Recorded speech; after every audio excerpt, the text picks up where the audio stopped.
1월 4일날 오후 3시에요. 예. 용인고속도로 휴게소에서 예. 어느 분이 주차를 하고 휴게소 들어가려고 했던 것 같은데 어디서 크게 외치는 소리가 들렸대요. 남자 둘이 막 한 남자를 막 집어넣으려고 차 안으로 집어넣으려고 하고 머리를 막 누르고 있는 거지. 네. 그럼 이건 납치예요. 그러면 뭐 이건 뭐 총알같이 날아가야죠. 한 30분 이상 아마 추격전이 전개가 된 것 같은데요. 잡은 상태에서 검거해서 우리가 지금 검거했다고 무전 발송했겠죠. 네. 신문해야죠. 근데 묵비권을 행사를 하는데 아니 아예 입을 다무는 것도 아니고 자꾸 뉘앙스만 풍겨요. 누군가가 나도 시켜서 했다.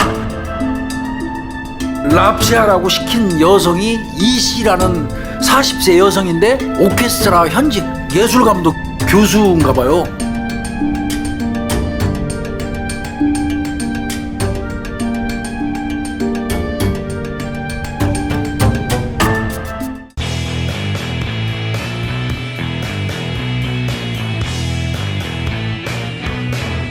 용인 고속도로 휴게소 납치 살인 사건이에요. 그때 아마 연휴 기간이에요. 전부 트럭 같은 거 큰 차 세워놓고 화물차 세워놓는 그 주차장 근처에서 소리가 들려서 가서 보니까 남자 3명이 뒤엉켜 있죠. 네, 그 EF 그 소나타. 네, 소나타 차량에서 남자 둘이 막 한 남자를 막 집어넣으려고 차 안으로 집어넣으려고 하고 머리를 막 누르고 있는 거지. 네, 이건 누가 봐도 네, 그 남자 2명이 한 사람을 지금 강제로 차에다가 집어 넣는 그런 모습인 거죠. 네. 그러면 이건 납치예요. 네. 뭔가 문제 있는 거예요. 그래서 이때 이용객이 신고를 해요 112에다가. 112에 전화하면서 잽싸게 그 EF 소나타 차 남발을 네, 그 기억을 해가지고 그것도 112에다 바로 얘기를 해주는 거예요. 112에서 받아가지고 바로 이제 당일 아마 외근 근무 중인 팀이 아마 당직팀이 강력 4팀이었던 것 같아요. 네. 강력 4팀한테 현장으로 출동하라고 명령이 하달된 거죠. 근데 이게 고속도로에서 그렇죠. 발생한 사건이다 보니까 그렇죠. 강력팀도 나오지만 고속도로 순찰대에도 전파가 됐어요. 고순대에다가 전파가 되니까 고순대는 그 차 남발을 이제 추적하겠고, 네. 이 당직팀 강력 4팀은 이제 저 신고해 주신 분 이제 만나러 현장 그 휴게소로 가서 이제 그 만나게 되는 건데, 목격자가 진술한 이제 방향이 있었을 거 아니에요. 네. 그 방향이 어디냐면 남양주 요금소 방향으로 이름이 갔다는 거예요. 차가 EF 소나타가. 그러니까 그쪽 그 고순대에다가 전파를 하겠죠. 네. 그리고 혹시 모르니까 119에도 통보를 합니다. 네. 예. 그리고 용인 동부서 강력 4팀은요 15분 뒤에요 용인 휴게소에 도착해서 신고자 면담하고 그다음에 이제 뭐 CCTV 확보를 하고 또 블랙박스 주변에 있던 블랙박스까지 확보해서 확인해 봅니다. 그리고 강릉 방향의 이천 톨게이트에서 근무하는 고속도로 순찰대가 15시 50분경에 전파를 받아. 네, 그 차량 번호랑 EF 소나타라는 건 아마 전파를 받았나 봐요. 근데 그걸 딱 발견을 한 거예요. 그러니까 정지 명령했겠지. 네. 용의 차량이 불응하면서 그때부터 한 시속 150km 정도로 이제 도망가기 시작하는 거죠. 도주로 딱 그 차단하는 방법을 선택한 것 같아요. 쫓아가서 잡는 것보다 네. 딱 막아가지고 더 이상 못 가게 하고 검거하는 게 효율적이잖아요. 바리케이트하고 경찰 차로 막아놓는 거죠. 그러면 골로만 들어오니까 딱 잡는 거지. 한 30분 이상 아마 추격전이 전개가 된 것 같은데요. 네. 봉쇄 딱 해놓은 그 선에서 더 이상 못 가죠, 이놈들. 그쵸, 못 가죠. 거기서 딱 잡힌 거죠. 그래서 용의자들 잡혔는데 거기에 남자 3명이 예.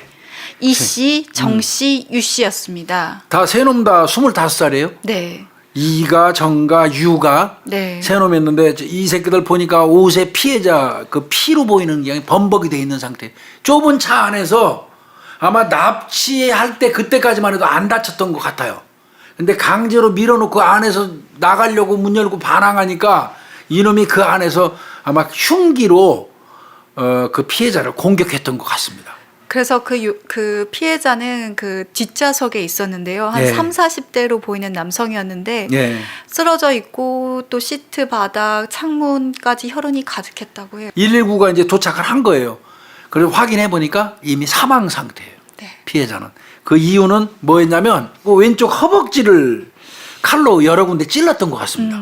그 과정에서 이 그 동맥을 건드린 것 같습니다. 네. 대동맥 같은 데를. 네. 그러니까 과다출혈, 실혈사죠. 이를테면. 그러면 현장에서 그 사망한 사람이 누군지는 이제 소지품 보면 알죠. 최 씨로 남성으로 확인이 됐습니다. 그런데 넘버를 그 차적 조회를 해보니까 그 넘버는 액센트 차 넘버예요.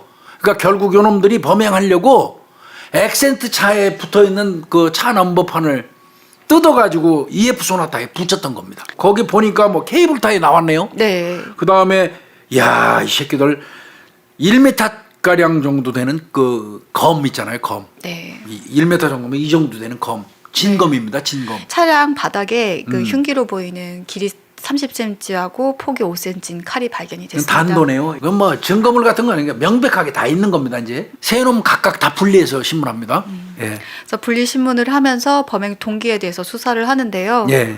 이때가 1월 4일 날이잖아요. 예, 범행 예. 당시 한 10시, 그러니까 밤 10시 한 16분쯤에 납치 감금하고 미리 준비해서 아마 안동에 있는 공가가 있나 봐요. 거기로 이동 중이었다라는 것까지는 자백을 했대요. 그러면서 이제 범행 동기 따졌겠죠. 납치한 건 맞다. 그건 뭐 현장에서 걸렸으니까 또 납치 감금했잖아 차 안에다. 네. 감금한 거 맞고 저 안동 쪽에 있는 폐가로 가는 길, 그 저 빈집으로 가는 길이다. 이것까지는 인정을 했는데 네. 나머지는 함구한 것 같아요. 네. 자 피해자하고 어떤 관계인가도 물어봤을 거 아니에요. 이놈들한테. 얼굴 한번 본 적이 없는 사이랍니다. 얼굴 한번 본 적도 없는 사람을 납치해가지고 죽였단 말이에요.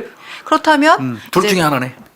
금품 아니면 정부. 누군가 시켜서 네. 청부.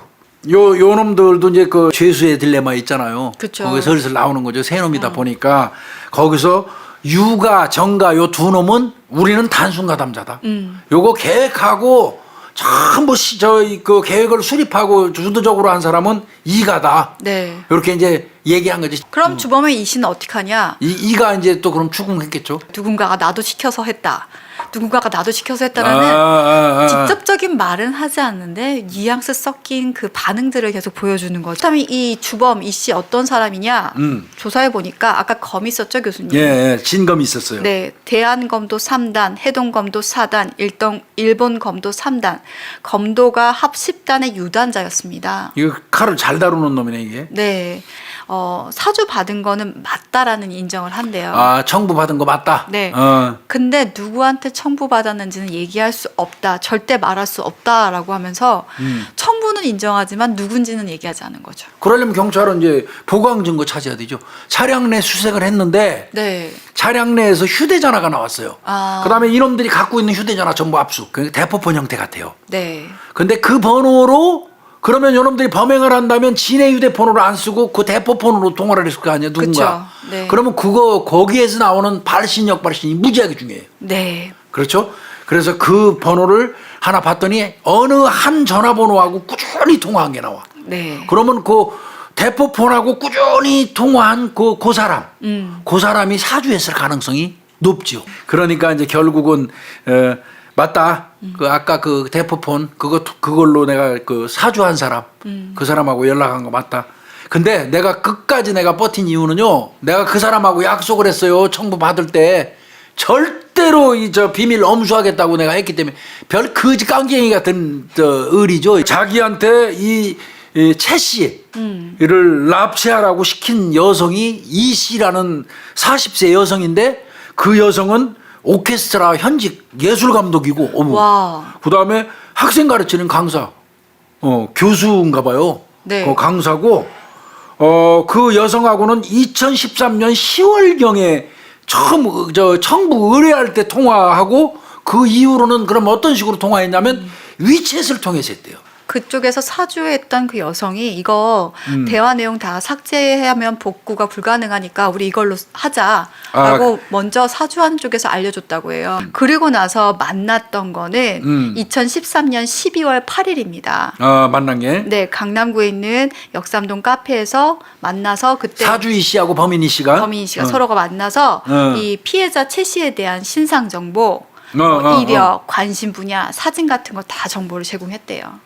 착수금 얼마 줬대요? 150만 원 받았대요. 근데 그것도 네 번에 걸쳐서 받았네. 당연히 경찰이 이제 이 여자한테 오라고 불렀겠죠. 네. 잡아가지고 이제 경찰이 조사했겠죠. 다음 날 바로 아침에 7시 29분. 사건 발생 다음 날, 네. 이 여자 이제 사주한 이 씨 데려다 피의자 신문조서 받겠죠. 네, 뻔뻔하게 나옵니다. 나는 변호사 없이 절대 신문 받을 수 없어요. 진술 못 하니까요. 이거 변호사 올 때 받을게요. 맞아요. 이게 그 변호사 참여 없이 조사 못 받겠다고 하면 기다려줘야 돼요. 네. 변호사 선임할 때까지. 아주 오래 기다리게 합니다. 이 사주한 이 씨 이렇게 얘기합니다. 황당한 말이에요. 내가 무슨 사주를 해요? 네. 나 분명히 범인 이 씨한테 돈 받아달라고 한 건 맞아요.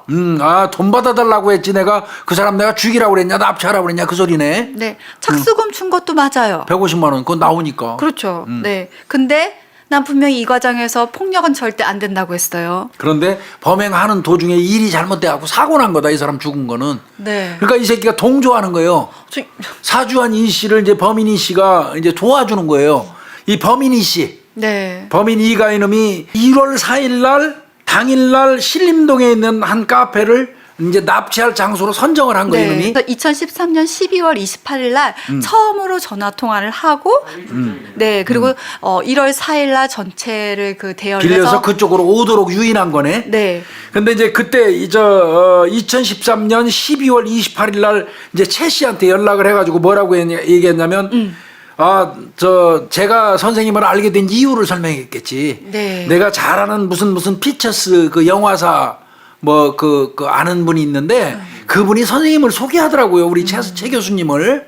최 교수님 소개하는데 최 교수님이 천재라고 얘기하더라고요. 우리가 요번에 좀 그 큰 규모의 예술 작품 한 10억 원 규모 되는 거 요거를 좀 준비하고 있는데 미디어 감독을 좀 맡아주셨으면 좋겠어요. 이렇게 밑밥 던진 거예요. 네. 12월 28일 날. 실제로 피해자 최 씨는요 서울 유명대학교에 그 연극영화과를 졸업을 했대요. 그리고 영화 감독이 꿈이었는데요. 그러면 정말 꿈 같은 일이 지금 갑자기 전화가 와가지고 이루어지는 거네. 그래서 사실 이 사람이 이제 그 카페로 갔던 거죠. 네. 자기 꿈을 이루려고 간 거죠. 그 사주한 이가가 이 씨 그 여자가 그 대포차 이런 거 다 알고 있었죠. 네. 그런 거 쓴다는 거. 네. 그럼 이거 명백히 공범이야 이거. 그렇다면 왜 납치시키라고 했습니까? 라고 물어봐야 되잖아요. 이유를. 납치를 왜 했는가 물어봐야겠지. 네. 이 씨가 얘기를 합니다. 사실 피해자 최 씨와 나는 사실혼 관계였어요. 근데 그 관계 속에서 내가 너무 성적인 모욕을 당했어요. 실질적으로 사실은 남편한테 네. 성적인 모욕을 당했고 첫 번째. 네. 두 번째는 그리고 그 보니까 사실혼 파기 증명서가 있어요. 근데 거기에 월 70만 원의 위자료를 사주 이 씨가 피해자 최 씨한테 줘야 되는 그 각서예요. 그러면 이거는 사실혼이 파기된 거에 대한 원인 제공을 사주한 이 여자가 했을 가능성이 높아요. 네. 지가 사실혼 관계가 파기되는 무슨 짓을 한 거야. 그러면 이 여자가 뭔가 잘못한 거예요. 그래서 사실혼이 깨진 거예요. 네. 근데 우리가 그러고 나서 각자 서로 살아가기로 했다. 잘 살아가기로 했는데도 계속 나한테 꾸준히 연락하면서 성적으로 날 괴롭혔다. 사실혼 남편 최 씨가 거짓 소문을 퍼뜨려갖고 사회생활을 못하게 만든다면서 나를 막 협박도 했고 네. 우리 가족한테 연락해갖고 돈도 요구했다. 그럼 최 씨가 아주 나쁜 사람이라는 소리야? 네. 사망한 최 씨가? 근데 경찰이 딱 보니까 이 공증서가 있겠죠. 공증했으니까. 네, 사실혼 파기 증명서를 딱 봤는데 거기에 임신이랑 낙태라는 내용이 나와요. 네. 그러면 여기서 저는 감이 딱 오는데요. 네. 이 임신과 낙태는 최 씨의 아이 임신 낙태는 아닐 걸로 보여져요. 그래서 이제 경찰이 슬쩍 물어보는데 이 부분에 대해서는 또 한마디도 지한테 얘기를 안 불리한 합니다. 거는 또 말 안 하는 거죠. 네. 일단은 뭐 하나하나씩 있지만 주변인들한테 또 물어봐야 되잖아요. 이 여자가 한 얘기가 사실인지 여부를 확인해 봐요. 그렇죠. 근데 피해자 주변 지인들은 이거 이 씨가 사주한 거 맞을 거예요. 그 여자가 사주한 거 맞다. 그리고요, 그 매달 70만 원 그 주기로 한 거 있잖아요. 그거 정당한 위자료예요. 그거 금품 목적으로 뭐 그 여자한테 뜯어내려고 했던 거 절대 아니고요. 그 여자가 잘못해서 위자료 받는 거예요. 근데 교수님, 예. 이 씨 사주한 이 씨 나중에 보니까 예. 결혼을 했던 적이 있네요. 전 남편과 낳은 그 아들이 있고요. 예. 그 아이의 그 양육비까지 그리고 줘야 되고 네, 또 위자료 이 사람한테 70만 원씩 위자료도 줘야 되고 네. 그러니까 힘들었겠다 이 여자가. 근데 피해자 주변인들은 이렇게 진술을 하는데 오히려 사주한 이 씨 가족들은 뭔 소리냐. 피해자 최 씨가 그 빚이 있었는데 그걸 이 씨가 대신 지고 있었다. 그리고 뭐 자산가라고 하고 돈 많다고 하는데 절대 아니다. 최 씨 돈 없다. 요거는 사주한 그 이 씨 그 여자의 가족들이 얘기하는 거죠? 네. 그러니까 양쪽이 되게 다른 거예요. 피해자 다르네. 주변 진인들하고 또 이 그 사주한 이 씨의 가족들하고 얘기가 다르다 보니까 그럼 객관적으로 진술해 줄 수 있는 사람들까지 그렇죠. 탐문을 해야 그렇죠. 그렇게 되잖아요. 보는 게 좋겠네요. 네. 피해자 측에 있는 사람도 아니고 가해자 이 씨 측에 있는 사람도 아닌 제3자 주변에서 객관적으로 보는 사람들을 이제 또 상대로 그 탐문을 해봐야 되겠죠. 이 사주한 이 씨 이 여자가 구설이 엄청 많네요. 그래서 이제 얘기들을 들어보니까 하나하나씩 깨맞춰지는 게 있잖아요. 네. 둘이 결혼하고 나서 서초동에 커피 결혼식은 올린 거죠? 네, 올렸습니다. 그러면 혼인 신고만 안 해가지고 사실혼이라고 표기를 한 거구나. 네. 서초동에 최 씨가 피해자 최 씨가 커피숍. 커피숍을 하나 차려줘요. 예, 예, 예. 근데 그 관리는 전적으로 이제 사주 이 씨한테 맡긴 것 같아요. 그런데 그 시기에 이 4개월차 됐을 때 가게 일을 핑계로 해가지고 집에 안 오는 거예요 이게. 이제 부인은 아내 얼굴 한번 보겠다고 학원 앞에 갔는데 어머 못 볼 걸 봤어요? 네, 이 사주 이 씨가 다른 남성하고 팔짱을 끼우면서 나오는 거예요. 그 학원 앞에서. 그래서 그 남자한테 가서 물어보죠. 너 누구냐고 물어보죠. 네. 그랬더니 나 이 여자 남편인데요. 까무러칠 뻔했겠다 이거 진짜. 결국 이제 그 상황에서 끝나고 아마 최 씨가 따로 그 남자를 만난 것 같습니다. 그 남자를 만났는데 거기서 나온 얘기가 황당합니다 이거. 근데 이제 이 여자 진짜 이거 봐, 야 이걸 어떻게 진짜 말하기도 열받네 이거. 그쵸. 그 내연남이라는 친구를 딱 만났더니 맞다 나한테 결혼했다고 얘기는 했는데 결혼한 사람에 대한 이야기가 이제 미치겠는 거야 이거. 내가 결혼한 건 맞아. 근데 혼인 신고를 한 건 아니야. 그리고 그 사람 그냥 뭐 애인이라고 생각하면 될 것 같아. 왜냐하면 그 사람 성전환 수술한 트랜스젠더거든. 여자네, 생물학적 여자네. 남자의 겉모습은 하고 있지만 생물학적으로 여자고 우리는 아무런 그냥 뭐 같이 살지만 서로 관계도 갖지 않는 그냥 아무런 문제가 없는 사이야 라고 얘기를 한 거예요. 그 말을 이 내연남이라는 사람은 믿었다는 거예요? 믿었나 봐요. 근데 근데 이 최 씨는 이 얘기 들었을 때 난 트랜스젠더 된 거잖아. 그렇죠. 피가 거꾸로 솟았겠어요 정말. 근데 나중에 이게 피해자 최 씨가 자기 PC 파일에다가 그러니까 녹음을 해놨던 것들 이 상황들 있잖아요. 내연남 같은 사람들이 네. 얘기하는 거 이런 거를 다 녹음했구나. 네, 그걸 나중에 이제 PC에서 발견을 해요. 그건 수사하는 과정에 밝혀진 거고요. 네. 그러면 사실이네요. 이 여자가 그 헛소리 한 게 전부. 외도하죠. 습관적으로 계속 거짓말했죠. 예. 다른 남자하고 돈 것까지 했죠. 그다음에 카페 현금까지 막 자기 맘대로 썼죠. 응? 그러니까 이제 모든 상황을 알게 됐으니까 피해자 최 씨 같은 경우는 이 관계 정리해야 되잖아요. 그때 작성했던 게 그 사실혼 파기 증명서의 때 위자료예요. 그러고 책임을 떠안으면서 너 위자료로 나한테 7천만 원 지급해라. 변호사 사무실 가서 공증한 거니까. 네. 그런데 나 한꺼번에 7천만 원 없으니까 70만 원씩 100개월에 걸쳐서 나한테 지급해라 이 얘기네. 사실혼 관계가 파괴된 게 이제 2012년 11월이었다고 했잖아요. 예. 그러고 나서 2013년 10월에 한 1년 가까이 됐네요. 네, 예. 사주 이 씨가 인터넷에 글을 올립니다. 뭐라고 썼냐면 전 남편에게 매달 강제로 돈을 갈취당하고 있어요. 또 소문을 낸다고 협박까지 하고 있어요. 라고 글을 올립니다. 이 글을 범인 이 씨 이놈하고 친분이 있던 그 누군가가 이걸 본 거예요. 네, 근데 그 심부름. 사람이 심부름센터 사장이었어요. 네. 예. 근데 그 사람도 되게 웃긴 게 그러니까 내가 도와주겠다 사주한 이 씨한테 이렇게 메일을 보내면서 연락처를 범인 이 씨 연락처를 알려준 거예요. 그러고 나서 10월에 처음으로 이제 연락이 했고 그다음에 11월 8일 날 강남의 한 카페에서 이제 만나면서 사주한 이 씨가 이렇게 얘기를 했다는 거예요. 나 최 씨한테 계속 피해를 당해왔다. 그 사실혼 관계에 있던 한 1억 원 정도 내가 피해를 봤는데 내가 그러면은 본인이 처리할 수 있는데 왜 안 하냐라고 했겠죠. 했더니 내가 교향악단 예술 감독이라서 학생들 눈치도 보이고 그래서 이 남자가 협박을 했는데 내가 그냥 억지로 이런 거 알려지기 싫으니까 그냥 공증 받은 거다라고 얘기를 했답니다. 그래가지고 이제 이 집단에는 이제 붙은 거야. 그래 내가 해결해 줄게요. 응징해 줘야지. 그래서 결정된 게 납치 후 겁을 줘서 돈을 받아내자는 거였대요. 그러면서 여기서 하나 밑밥을 또 탁 던지는 거예요. 범인 이가가 뭐냐면 그 최 씨요 통장에 5억 들었어요. 5억. 통장에 5억 들었어요. 이거 그거 알고 계세요. 근데 나는 나한테 받을 돈만 딱 받고 나머지는 당신들이 알아서 해요. 나는 그거 관여 안 해요. 난 1억만 받으면 돼요. 1억만 받으면 돼. 그거 얘기는 뭐예요? 그건 납치해서. 간접적으로 사주하는 거예요. 돈 있으니까 요거 니네들 붙어서 하라는 소리예요 이게.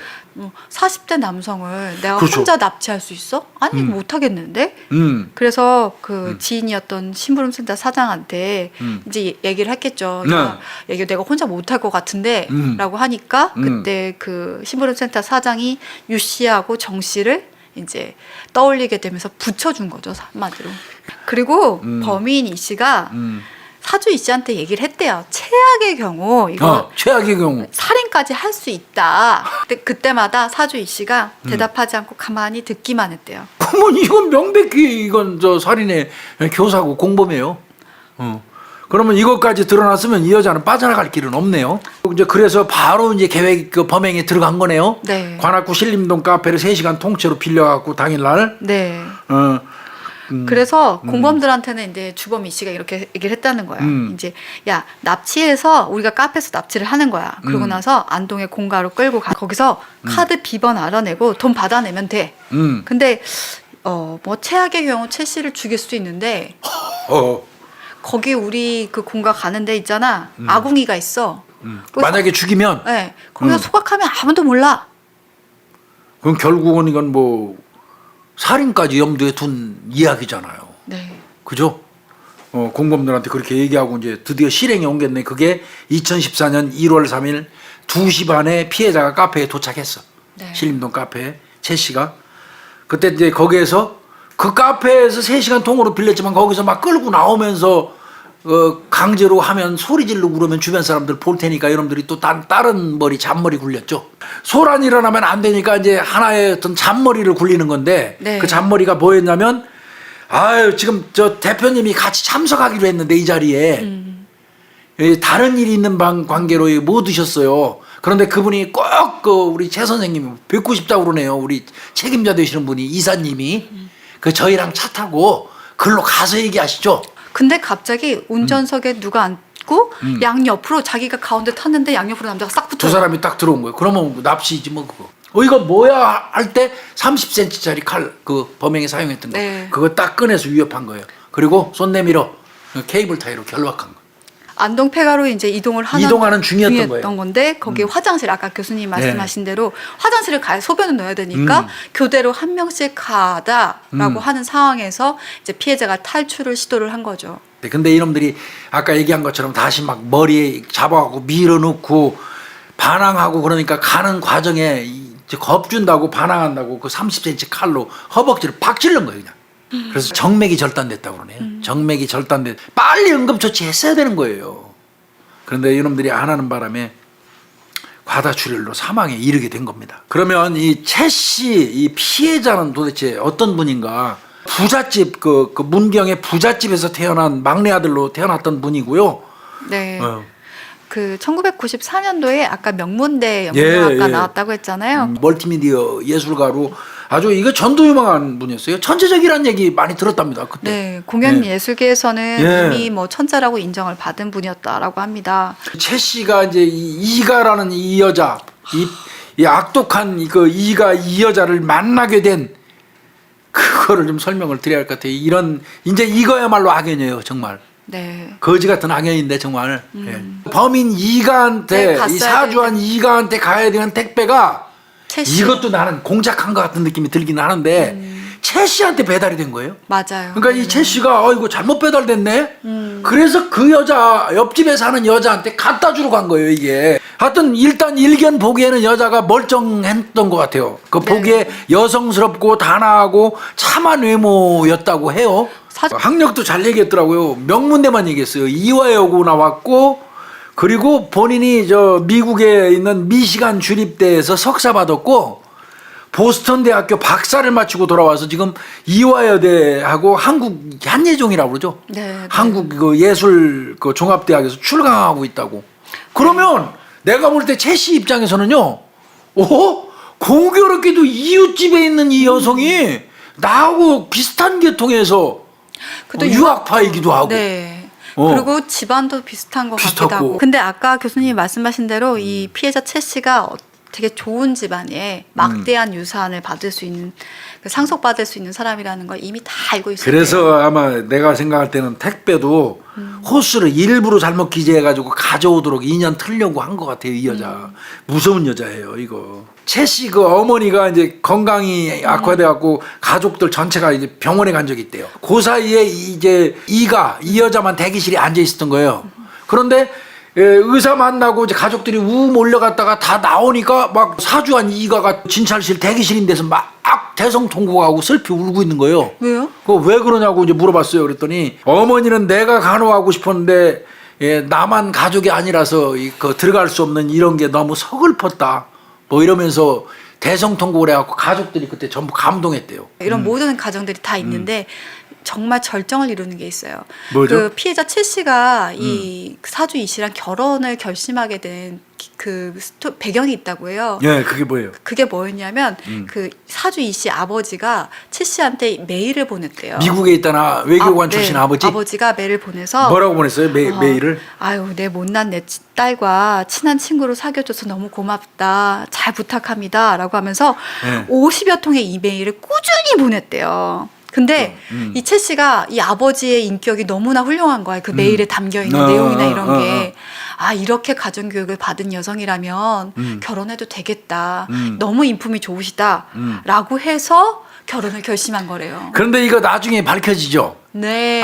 미국에 있는 외교관 출신 아버지가 보낸 메일이 아니죠, 이게. 그러니까 그 사주한 이 여자가 지가 쓴 거예요. GIP예요. 나중에 확인해 보니까. 그리고 애 있는 거는 이 여자가 얘기했죠. 최 씨한테 결혼하기로. 3일 전, 결혼 3일 전에. 3일 전에 얘기했어요? 대학교 다닐 때 그 만난 남자로부터 이제 낳았던 아이인데, 근데 뭐 그 사이에 보니까 그 저 커피숍 차려놓고 남자 여러 명 만났네요. 저 29살 먹은 그 저 무슨 그 남자도 만나고 거짓말해갖고 동거하고 말이에요. 명문대 음대 나온 9살 연하의 남성도 만났다고 하고요. 이 남성하고도 결혼 허락 다 받고 신혼집까지 계약했었대요. 이 여성이 남성들과 이렇게 많이 만나는 것뿐만이 아니라 나중에 확인해 보니까 약간 변태적 행위 같은 것도 좀 있었나 봐요. 피해자 최 씨가 이렇게 왜 이렇게 멍이 들어 있어? 했더니 아빠한테 내가 좀 혼났어. 우리 집 좀 엄격하다고 했잖아. 그러니까 이게 내가 볼 때 이 여자는 정상적인 게 하나도 없어요. 저는 더 황당한 게 내연남의 남성의 애를 갖고 그 아이를 낙태를 했는데 더 웃긴 건요. 그 최 씨 어머니 있잖아요. 그 시어머니한테 가서 제가 아이를 임신했었는데요. 남편이 최 씨가 너무 절 괴롭히고 못 살게 굴어서 아이가 유산이 됐어요. 어머니가 이거 보상해 주세요. 그랬대요. 이게 이 여자 정말 나쁜 여자예요. 이거 내가 볼 때. 그래서 2014년 12월 3일 수원지법 형사 1부 이명환 부장판사가 강도 살인으로 해서 네. 아까 주범 범인 네. 이 씨는 징역 25년, 네. 징역 25년, 전자발찌 10년. 네. 정가 징역 13년에 전자발찌 5년, 유가 징역 10년에 전자발찌 5년입니다. 그렇다면 이 사주한 이 씨는 이거는 강도살인으로 안 갖고 강도치사죄로 고소했네요. 네. 기소됐네요. 처음에 1심 재판부에서는요. 네. 10년을 선고했어요. 2016년 12월 28일 날 서울 고등법원 형사 3부 강영수 부장판사 네. 항소심 재판부예요. 네. 이렇게 얘기했네요. 이 씨는 최 씨의 사망에 가장 근본적인 책임을 져야 할 사람으로 맞죠? 네. 공범인 심부름센터 직원들에게 선고된 형량과의 균형을 고려하면 1심의 형은 너무 가볍다. 네. 징역 13년을 선고한다. 플러스 3년. 네. 13년으로 오히려 항소심 가서 항소했는데 3년 더 늘었습니다. 네. 거기에 또 얘기한 거 있죠. 네.